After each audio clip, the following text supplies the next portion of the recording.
અરે કોણ છે ત્યાં?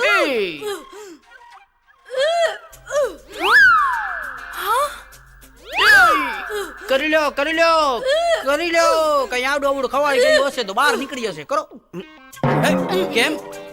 જે હમણાં અંદર છે ને એ હમણાં બહાર નહીં નીકળે. અરે એમાં શું, આંગળી નાખો ને ખેંચી કાઢો બધું બહાર. અરે અરે અરે મારા આંતરડા બહાર આવી જશે. કેમ? ઢોલા બોલા. હું તો ક્યાંય નહીં ના રહી. એટલે શું એટલે?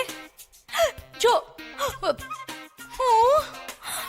માં બનવાની છું. અચ્છા, હા, માં બનવાની છે.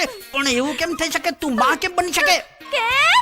કેમ શું? આપણે તો સપનામાં કરેલું, અને સપનામાં કરવાથી થોડી કોઈ માં બને. આ હંસરાજનું બાળક છે.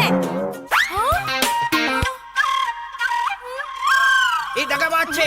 હા, જોને મારી આવી દશા કરી.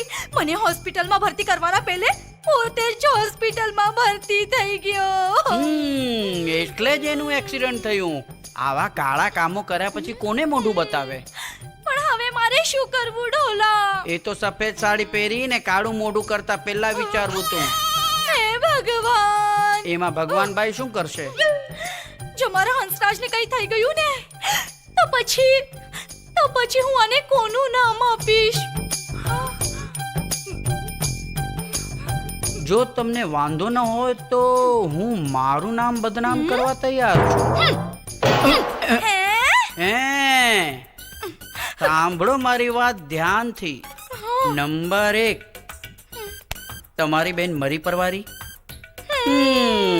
નંબર 2, હંસરાજને યમરાજ લઈ જશે. નંબર 3, પ્રિયા કુમાર સાથે ભાગી જશે. રહ્યું કોણ? અને આ બંગલો. આ બંગલા ઉપર તો આપણે કબજો કરી લઈશું.